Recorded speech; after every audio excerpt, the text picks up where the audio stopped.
Greetings, urban farmers, gardeners, and healthy food visionaries. Farmer Greg here, and welcome to the 540th episode of the Urban Farm Podcast, where every day we work together to educate and inspire you to become part of your food revolution. What if you could stop relying on going to the grocery store to get eggs and milk? Here at the Urban Farm, I love my chickens, and thanks to my dozen hens, we get 8 to 10 eggs a day to fry up for breakfast or use in omelets, cakes, baked goods, and to share with our families and friends and so much more. The thing is, I don't trust a lot of the food from the grocery store. Factory farmed eggs have lower levels of nutrients than Heidi's happy, healthy hens that live in our backyard. When I get eggs and milk from the animals that I raised, I know that it's as nutritious as possible, and I become much less dependent on the industrial food system. I want to challenge you to expand your idea of what it means to grow food. If you don't have livestock, consider waking up every day to fresh eggs. If you already have layers, imagine how it would feel to also get fresh milk and cheese from your yard. You can play with these possibilities by attending our Backyard Barnyard Summit coming up this June. It's completely free, online, designed to show you exactly what it takes to raise livestock in your yard, even if you live in the city. After this summit, you will know which urban animals will work in your yard, plus what you need to do to successfully raise them. Learn more and sign up at backyardbarnyardsummit.com. Today on our podcast, we have someone who is teaching about the personal and community benefits of rainwater harvesting. We're talking with returning guest Brad Lancaster about planting the rain. Brad runs a successful permaculture consulting, design, and education business in Tucson, Arizona. He is focused on integrated and sustainable approaches to landscape design, planning, and living. Growing up in the Drylands, water harvesting has been a longtime specialty and a true passion of his. He is the author of the Permaculture Bible for Water Harvesting, Rainwater Harvesting for Drylands and Beyond, Volumes 1 and 2, and he has just released new full-color revised and expanded editions of both. So Brad, you're becoming a regular visitor on our podcast. Thank you very much for that, and we love sharing your message. In fact, you were just on episode 514 about harvesting the rain. And today we're going to jump into volume 2 about planting the rain. Welcome back to the show. Thanks so much for having me. Oh my gosh, absolutely. Love having you. So your volume 2, man, I have a copy here, and it's an amazing book, and I have an old version of volume 2 as well. And one of the things that I noticed is the color pictures and the color illustrations. This is a really beautiful book. Can you tell us about the book? Yeah. Well, yeah, just you mentioning the illustrations and all, so we've dramatically expanded the number of those. So there's over 500 images in the book, and not only are they now full color, but I also have revised well over half of them, bringing out a lot more detail for those folks that really like to study an image to see exactly how something goes in. So I'm always learning, evolving, and so I've put those learnings and that evolution into a lot of the imagery with little subtle improvements we found make a big difference out on the site. But it's not just that. The other thing with volume 2 is that's like the next step up after volume 1. You know, volume 1 gives you the big picture of how you figure out the potential of water harvesting on a site and how to develop an integrated plan and how you might harvest in tanks and or earthworks. Volume 2 really focuses on step-by-step how you implement all the various water harvesting strategies that plant the rain within our living soils and vegetation. The living soils being our tank, if you will, a living tank and living filter, and the vegetation being a living pump that draws the water up into its tissue so we can use it in the form of shelter and food and habitat, beauty and free living air conditioners and much more. And something that sparked this new edition was my evolution and my learning over time, since 2008 is when I came out with the first edition of the book. And I realized there were some strategies I had in the old edition that are not as effective as actually easier to build strategies that I use now. Example being gabions. So gabions are these wire-wrapped burritos of rock that you place perpendicular to the flow of water within ephemeral drainages like an arroyo or a wash. And what I've learned is they are too heroic, if you will. They're too big oftentimes, and they create a wall within the water flow. And because of that, they're very susceptible to blowing out or being cut around by the water flow. Oh, that makes And sense. yeah, and they also create this kind of they create a cliff wall on the downstream side, because it really is a wire-wrapped wall of rock. And so since you create this waterfall, you speed up the flow of water on the downstream side, which can create scour holes that can undermine the structure. So now I instead use what I call a one rock dam. It's only one rock high, tends to be at least 5 courses of rock wide, and it's in a speed hump shape, not a wall shape. So it's far less likely to blow out because it's not a wall that the water suddenly hits. It's just this slight hump it goes over. But yet it slows flow enough that sediment deposits on its upstream side. And a really cool thing about it is we plant seed before we place the rock. Because the whole intention with these structures is, they're not alive, it's rock. But the intention is to create the conditions that life can thrive, and we can create a living component of the structure that's more effective than the non-living component. And that's why we place seed before we place the rock. And that's why we only place the rock one rock high. So that way, it's much more likely that the seed will germinate and grow through the rock. And then we get this living comb of vegetation growing through and over the rock that does a much more effective job at slowing down and spreading out the flow of water and capturing more sediment and water in which more seed can germinate. And thus the vegetation keeps growing and growing, and structure grows. And vegetation in a big storm event can be pushed over, and then it can grow back up after the big flow ends. So it's much more resilient and stronger than a rigid non-living structure. So, those are just 2 strategies. Before we go past that, it seems to me also that the gabions, you're right, they're big and they're expensive. They have a lot of embedded energy in them to get them created. Yeah. What you're doing with this, though, is you're kind of going a little more upstream where the flows aren't so big and you're slowing it upstream. Is that not the case? Well, I always advise folks to start high up in the watershed where there's less volume and flow of water. So it's easier to manage, easier to, learn from, and you're less likely to create a mistake that's going to create a problem. But that applies to whatever strategy you're using, be it a gabion or a one rock dam. So even, a bit further down, after you've done work further up, you can use the one rock dams. And for similar reasons, they'll be more successful than a gabion further down as well as further up. Nice. And what's been great is I've built a number of these structures. Colleagues have built far more. And it's so great to go back to these, a year later and see how much vegetation is coming up through them and very often disappearing the structure, the rock part of the structure. Right. Whereas every gabion I've seen built, it never disappears under the vegetation because you don't have vegetation growing through it. So it misses that whole side of things. And I had the opportunity to do a job at the Boyce Thompson Arboretum. That's outside Superior, Arizona. Mm-hmm.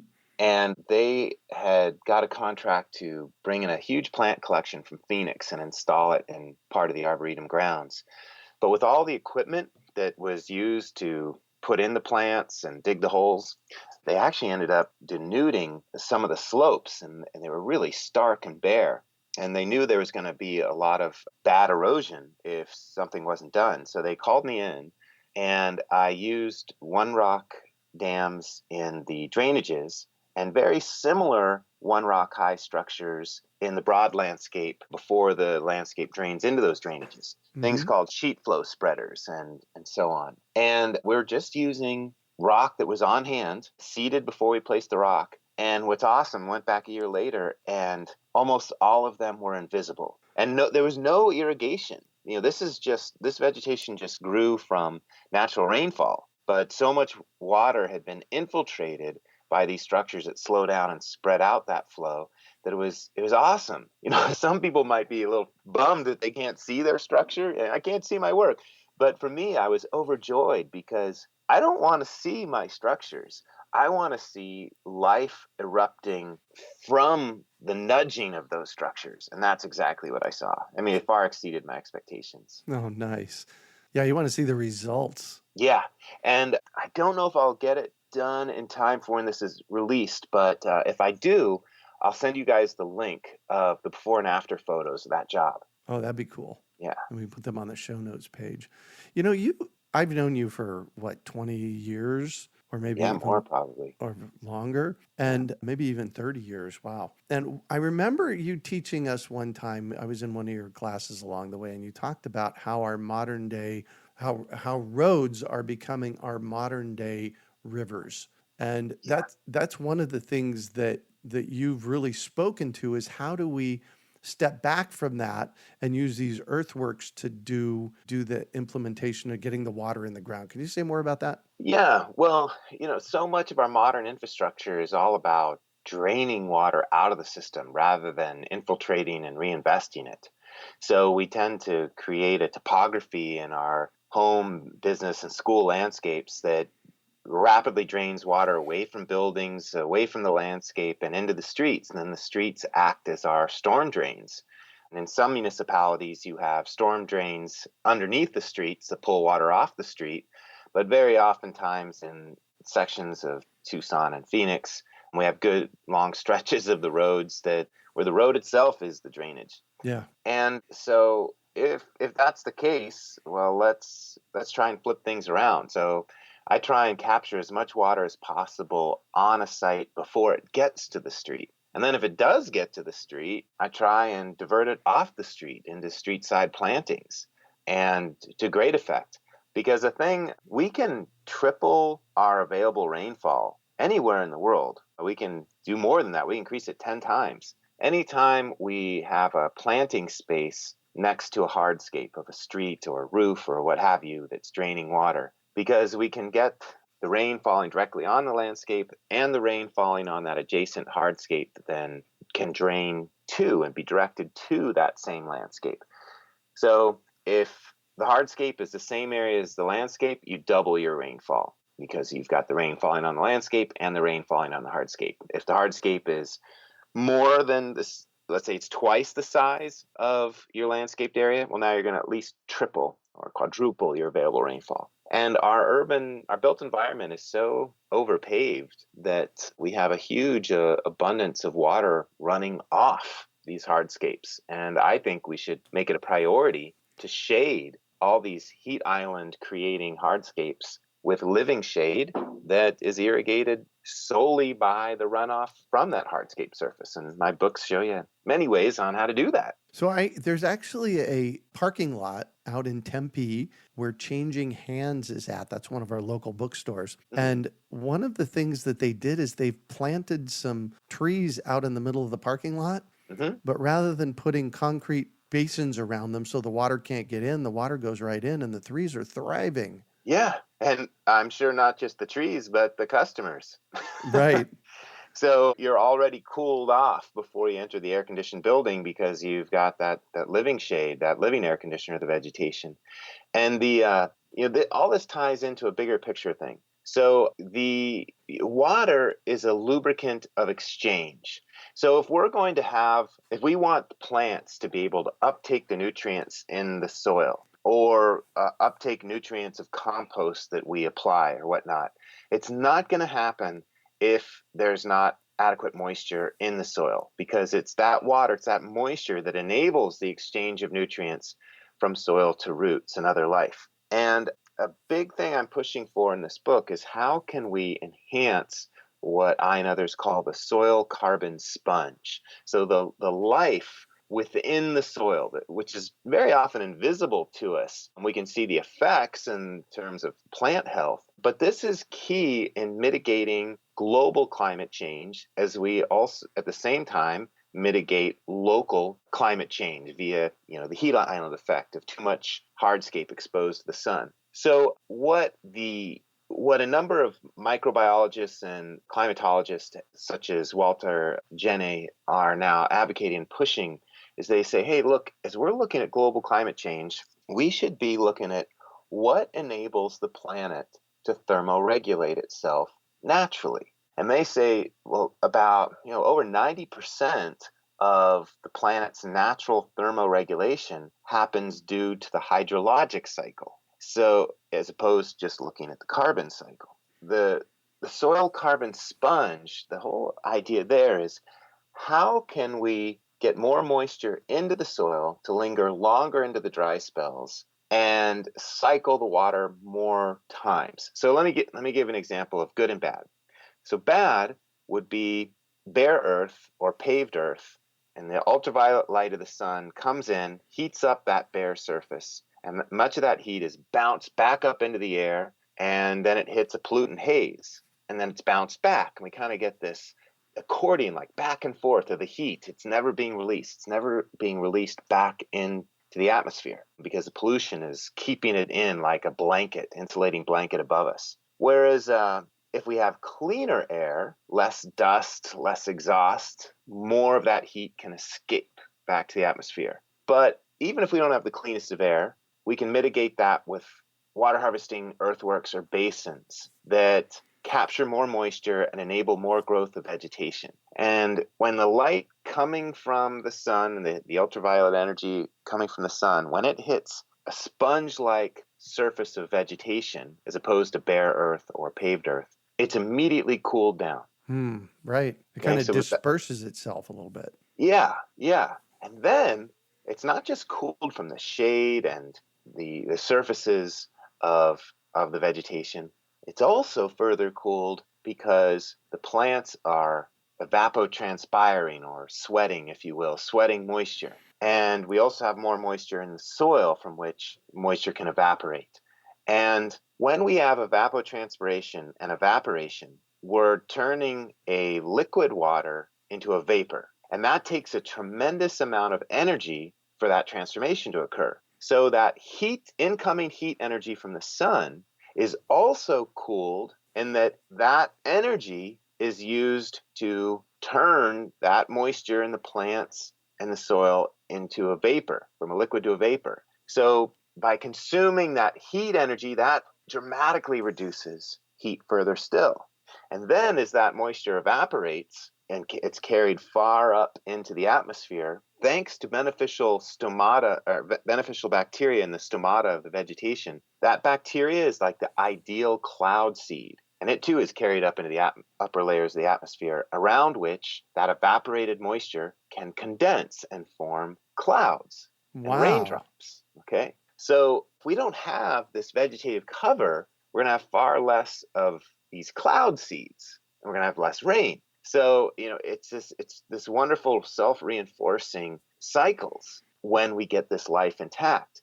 And then those clouds help reflect more of the incoming heat from the sun, and they generate rain, which further cools things as that rain comes down and then refills the plants and the soil life with more moisture that can then be evaporated and evapotranspired again, further enhancing the cooling, as does the growth of the vegetation from all that. And further still, it gets even better. That rain is the best water for the plants, because not only is it water, it's bringing many micronutrients right to the plants, such as nitrogen. Our atmosphere is full of nitrogen, but it's in a form that plants cannot use. But when we have lightning storms, there's a chemical reaction that turns the atmospheric nitrogen into a form that plants can use, and the drops bring it right down to the plant's roots. And the rain is salt-free, so it flushes the salts out of the soil. So we get all these benefits. One of the things that I discovered a few years ago here in the front yard at the urban farm, and I think this speaks to this to a certain extent, is I had one of those, those things, the temperature guns that you point at the ground and it gives you the temperature. And in August, in the middle of the day in my front yard, bare dirt, it was 140 degrees at ground level, and it was 120 degrees 6 inches down. Underneath the sweet potatoes, I have sweet potatoes growing in my front yard. Underneath the sweet potatoes, it was 89 degrees. Now, there you go. Perfect example of all this. Right. And so the other thing, where the water harvesting comes in, if we are harvesting and infiltrating that water into our soils rather than draining it away, then we can use our free on-site waters as our irrigation source rather than being dependent on water imported by pumps and plumbing and the city system. That's water you have to pay for. So the whole goal of my books and teaching and work is, how do we recognize these natural patterns that enable life to thrive? And how can we collaborate more with them rather than fighting them? So that's why if you've got a hardscape that is the antithesis of the soil carbon sponge, use it and its runoff captured as run-on to grow the soil carbon sponge right next to that hardscape and shelter over it. So, we can turn our problems into solutions. That's permaculture in action. Yeah. Recently I had the founder of Chip Drop on the podcast, and Chip Drop is a web portal where you can register to have chipped up trees dumped in your driveway. And that has become up here in Phoenix, and actually after talking to him all over the country, people are seeing the value of snagging those wood chips and laying them across dirt and their bare spaces, as over time it turns into amazing soil. Yeah, no, that's fantastic. And it's making it more convenient for people to turn that quote unquote waste into a resource. And that ties right into a great study that was done by researchers at the University of Arizona, led by Mitch Pablo Zuckerman, that found when you have street side water harvesting basins, identical in every way except one is mulched with organic matter, like wood chips, leaf drop, and the other is mulched with rock and gravel. They found that the one that's mulched with the organic matter, the wood chips and leaf drop, it had twice as much soil moisture as the basin mulched with rock and gravel, despite the fact that those basins mulched with rock and gravel had a larger catchment surface. So they were actually receiving more water. They were receiving more runoff water, but had less than half the amount of soil moisture of those with a smaller catchment area, but had the organic matter mulch. And it wasn't just more water, more moisture. There's also twice as much soil life in the organic matter mulch basins than the rock and gravel mulch basins. And that's key because when that soil life contains beneficial mycorrhizal fungi, you dramatically increase the amount of moisture the plants can access, because the hair-like roots of the fungus will fuse with the roots of the photosynthesizing plants and can expand the surface area of the roots by hundreds of times, thereby making the plants much more adept at being able to uptake the moisture you've harvested. So that's just another great example of how we can collaborate with the natural system. And that organic matter mulch is great habitat for that beneficial fungi and beneficial bacteria and other life forms such as earthworms and other burrowing critters that enable the water to much more rapidly infiltrate the soil. So we have less puddling and less mosquitoes. We're storing much more water below the surface rather than on the surface, so we lose far less of it to evaporation. So in your book, you have a story of Laporia. Can you tell us about that? Yeah, so this is in Rajasthan, India, so the driest region of India. And it's a village that was dying because their water table was continually dropping, droughts were becoming more and more severe. And people and animals both were migrating out of the area because it couldn't be supported anymore. And what was amazing is the village, led by one of the villagers initially, but then it became a village-wide movement, they taught themselves how to turn things around. And I love this story because it's a wonderful story about self-empowerment and how we can do good with what we freely have at hand. But also because this is from a very poor village. They did not have the resources to bring things in from the outside. So they had to be more creative with what they already had. And I think that's great inspiration for anyone, anywhere. So Laxman Singh, he was one of the village, he came from a family of leaders of the village. And he had the chance to travel to some other parts of Rajasthan and see where there were hundreds of villages had come together to reforest their watersheds and improve the health of their waterways and whatnot. And they brought back to life five dying rivers. The rivers had been dying because they had so denuded and eroded their watersheds that the water was ceasing, and their rivers became these erosive, downcut gullies. But they implemented a number of water harvesting strategies, planting strategies, brought back the watershed and its forests, brought back the rivers. So Laxman was very inspired by all this, but realized where he was, it was different topography, different soils, different conditions, land use. So he had to figure out how could he hybridize this learning into strategies that would be well adapted for the unique conditions of his villagers, and location. So they have a lot of grazing. It's close to flat land. It's a very subtle slope.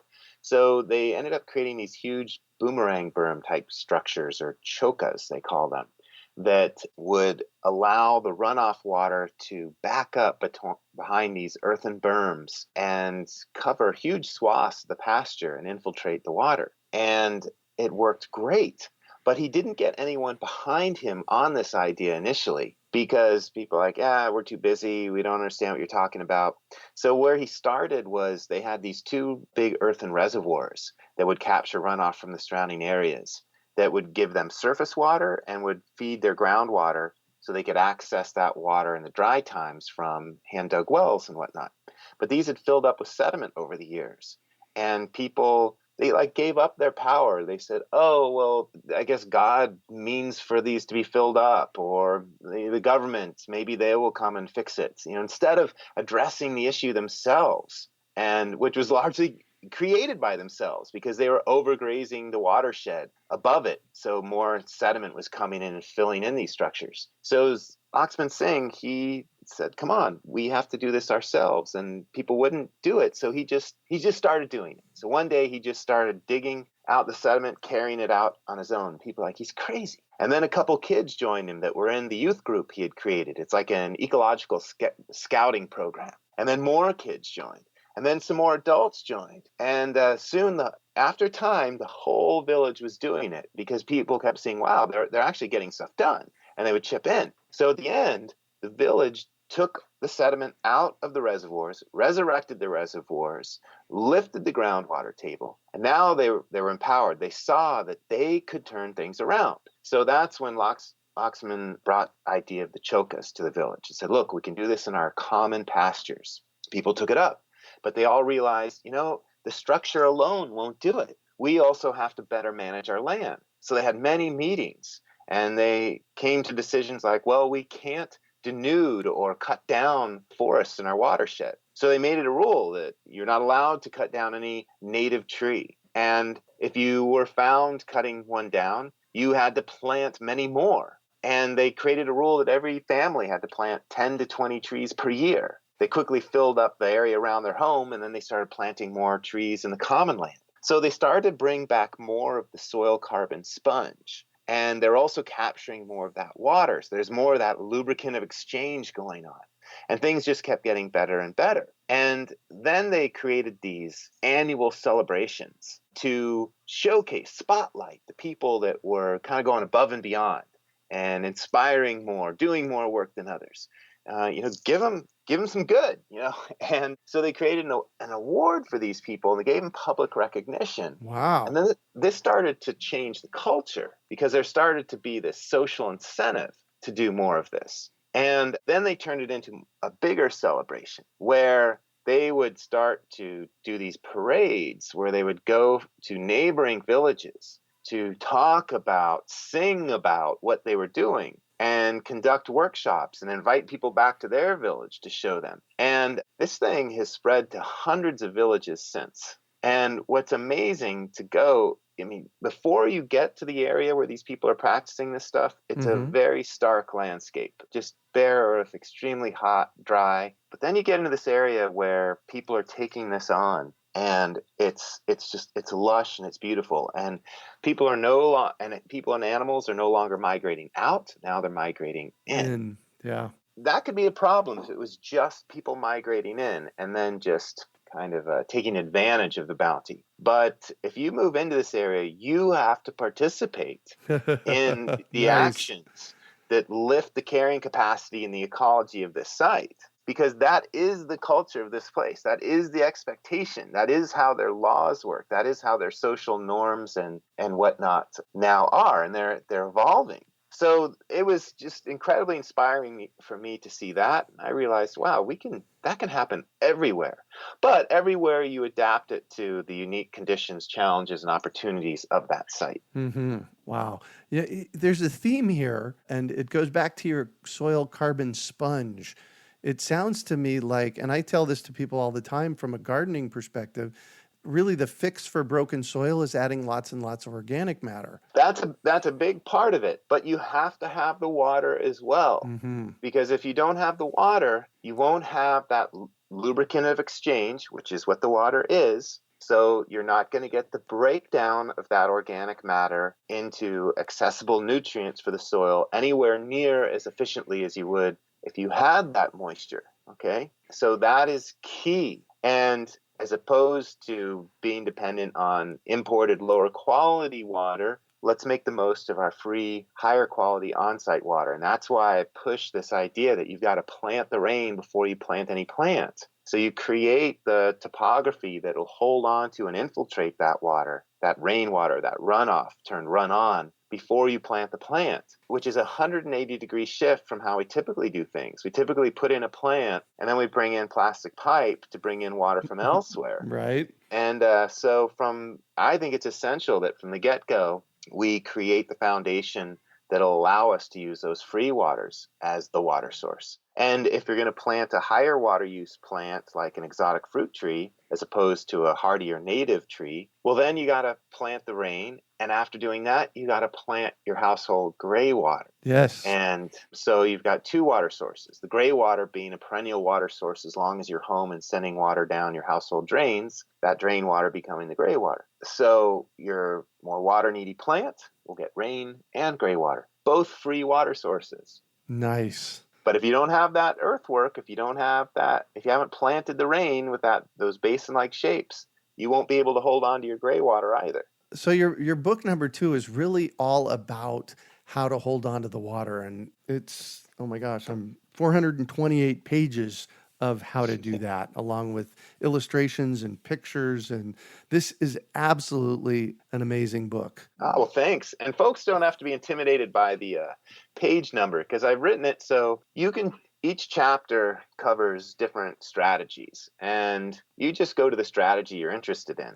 And if you're not interested in the how-to part, but more the story, I've got case studies and stories in every chapter. So you can just go to the stories. So yeah, there's many ways to tap in. And another thing I've done with this volume 2 book is I've added more principles and also given more patterns, especially in chapter 8, which is about water flow and drainage ways and whatnot, water and sediment flow. So instead of folks getting stuck on a rigid recipe or strategy, I'm trying to give them a better understanding of how water and sediment flows and how different shapes of different structures affect that flow. So you can hybridize structures. You can create all new structures based on your better understanding of their effect on the landscape and water and sediment flow. And I think this is really key, because all too often we kind of get stuck on a rigid strategy and we end up trying to stick a square peg in a round hole. Whereas by giving people open-ended principles or guidelines that can steer them in the right direction, so they're going to be collaborating with the local water and sediment flow as opposed to fighting it, their chance of success is far greater, and it really ups their ability, and you create more dynamic structures. And a great example of this is a friend of mine, Craig Sponholtz, who he does hybrids all the time.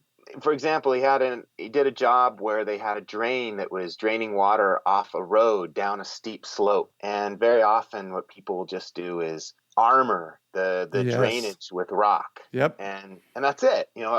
All it is just get the water from point A to point B through the system as quickly as possible without erosion. Okay, it's good you're trying to minimize the negative, minimize erosion, but he wants to maximize the positive. He wants to maximize the potential. So within this rock-lined drainage, he then starts to create these basin shapes. So the drainage way becomes an infiltration way, infiltrating water all along the route.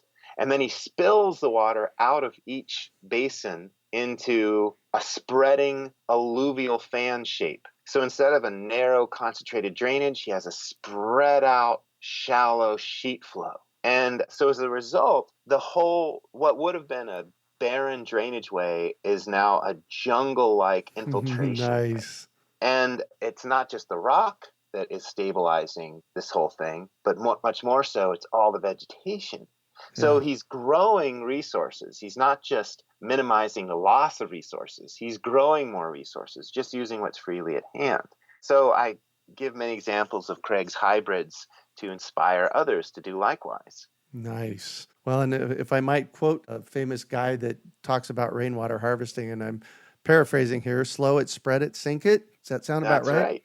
That's it. Nice. So you have an epilogue in this book, and you've asked if you could share some of it. Yeah. So if folks would be into and open to my doing a little reading to you, like a book reading, I'm Please. just going to read a couple pages and I'll just jump right into it. This is the parting vision that I wrote in the epilogue of the book. The following is a weaving together, an integration of real life experiences I've had in different communities around the globe. No one place had it all, but all places could have it all, and more. If we can imagine, if we can see, we can strive and act for it to be. I arrive at this place for the first time and step outside beneath a canopy of leaves, blossoms, and fruit. The fragrant, cool air is delightful. I hear birds and insects sing from every direction. Looking and listening closely, I realize this is familiar in some ways, yet also unfamiliar. The plants and wildlife are unique to this place.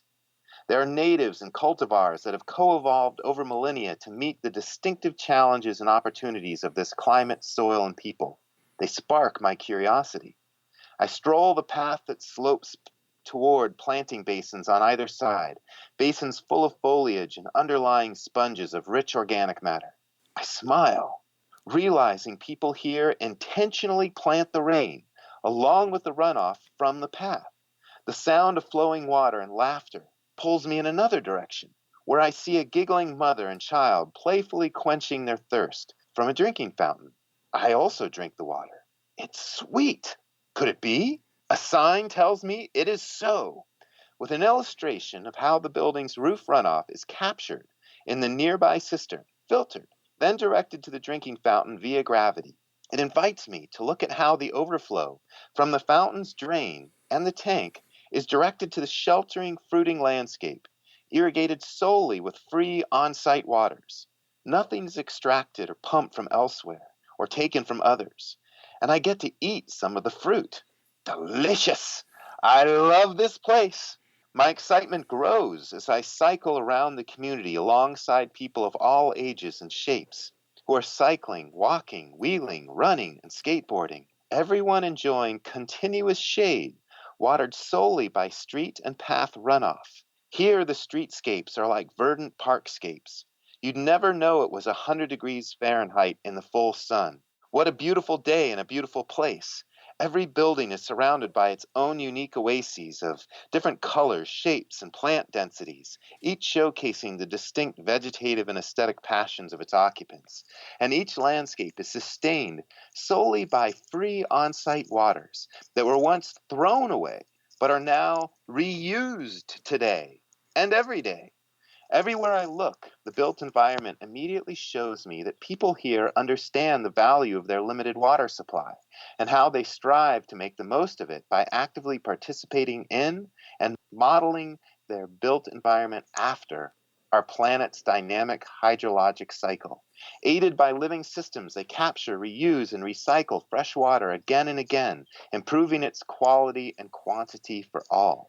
In the urban center of town, well-vegetated, water-absorbing public rights-of-ways widen, and the number of pocket parks increases to offset the high density of adjoining multi-story buildings. Abundant runoff and drain water from the buildings is harvested to support productive public food forests, readily accessible to people who have limited access to private yards and gardens. Everyone is embraced by this vibrant, food-producing, flood-abating outdoor life. There are maps and apps guiding me to distinctive aspects of this community's watershed health renaissance, including once forgotten prehistoric water harvesting trincheras, tinajas, and check dams, restored 100-plus-year-old step wells, swales, shelter belts, and cistern systems, rejuvenated natural swimming holes, grasslands, forests, and wetlands, along with especially dynamic examples of the new wave of water harvesting sites. In all the lands I pass through, crews energetically create and steward diverse water harvesting earthworks and plantings, along streets and medians, within residential yards, school grounds, parks, and common areas of office and apartment complexes, and throughout farmlands. The crews include volunteer neighbors, teachers, students, and scouts, municipal workers, and staff from local companies. As I stop to talk with them, I get to hear the roots of their enthusiasm. I'm just going to stop for a moment. This whole parting vision I've written, it's all gleaned from what I've observed, experienced in different communities, where no community had the whole thing, but all had aspects. And I just wanted to give a story, a vision of what could be the norm everywhere. And if you guys will go with me a little bit more, I'll now share some quotes by people I've interacted with that are doing this water harvesting in various ways in various communities. The first quote being, "When I first heard about water harvesting, I didn't understand it. Then I saw my neighbor's system working in a storm. I tried it in my own yard and was amazed by the results. Now I'm out here to help amaze others." Another quote, "I took the city's free water harvesting class and plan to apply for their water harvesting rebate. But first, I'm refining my understanding by helping others with their water harvesting projects as I design my own." Another quote, "We're harvesting the water that's free, so there will be more shade, beauty, and food for you and me."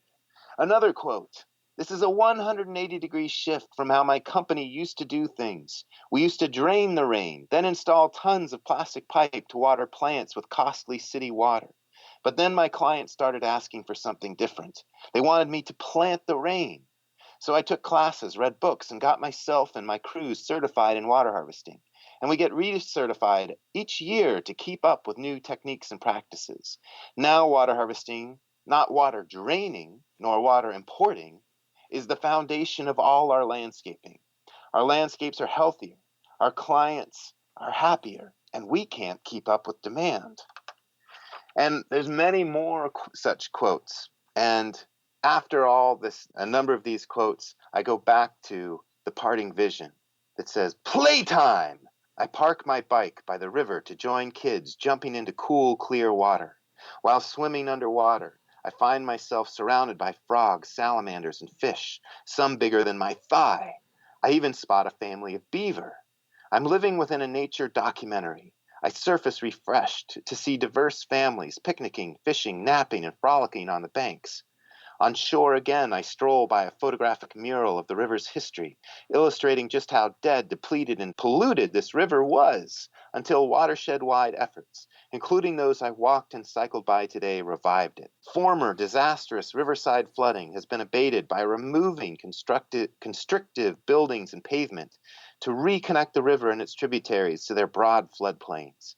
The reintroduced beaver and their low, porous dams mellow storm and drought pulses in the river's flow and help ensure flow throughout the dry season. Stormwater is now cleansed and infiltrated within water harvesting, soil building, riverside parks, perennially vegetated polyculture farms and pastures, and wilderness preserves that absorb flood flows like a sponge. The results are rebounding groundwater levels, bubbling springs, and sustained river flows. I learned that the community's pulse is regularly taken and reported on by local media, including its air and water quality, river flow, groundwater levels, vegetative cover, soil organic matter and fertility, the vitality of populations of threatened and endangered species in their habitat, and the health and happiness of its citizens.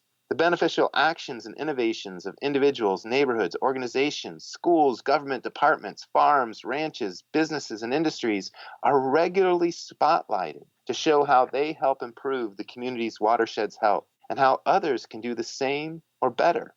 Contributing plants, animals, insects, and fungi are also celebrated. This week, native tortoises are highlighted for their habit of digging a basin when they sense rain, so they can drink the captured stormwater, followed by the edible morning dew capturing wildflowers that proliferate around the basin after the tortoise moves on. We should all have these experiences everywhere, all the time, as individuals, communities, and societies.